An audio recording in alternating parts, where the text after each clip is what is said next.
Good day mga Wap. So dahil may long ride tayo sa Sabado, kailangan nating i-set up yung body natin. So mag-change oil tayo, change gear oil, tapos refill ng coolant. So yan, ito yung gagamitin natin. Uy, ito yung coolant na i-refill natin. Yan, fresh from Honda. Siyempre, yung langis fully synthetic, tsaka yung gear oil. Yan, so tara, palitan na natin. Nung last change oil ko kasi, ano yan, 8,000 lang yan kilometers. Ngayon nasa 9,400 na.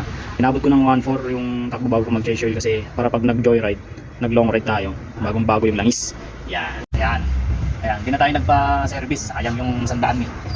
Kung naman na tayo nag-change oil, kaya tayo na.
Medyo maitim na rin.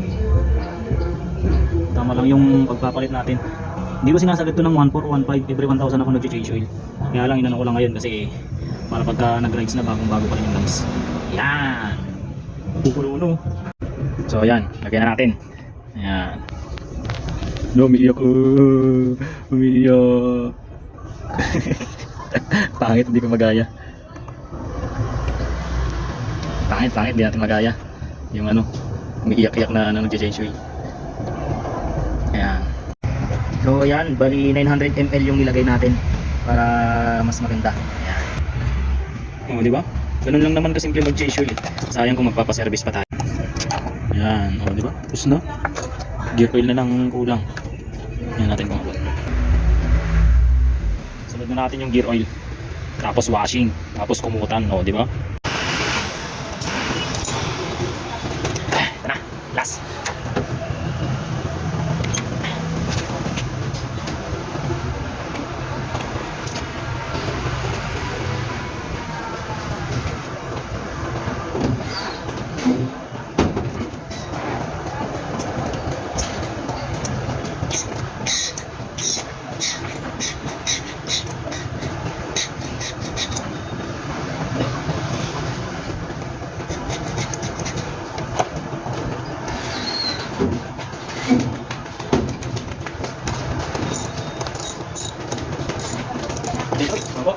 Lagi oil pa.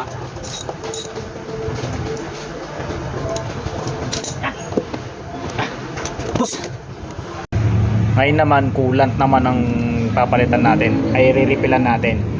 Ayan, kasi aakyat tayo ng Baguio, kailangan condition ng motor natin. So ayun, dito banda kasi yung coolant mga buddy. Ayan, tatanggalin natin. Yan, ayan o, kita nyo ba yan? Yan. So, ito na yung coolant guys, re-refillan na natin. Ayun o. Medyo ano na, baba na, kailangan na talaga. Oh, yan. Uy.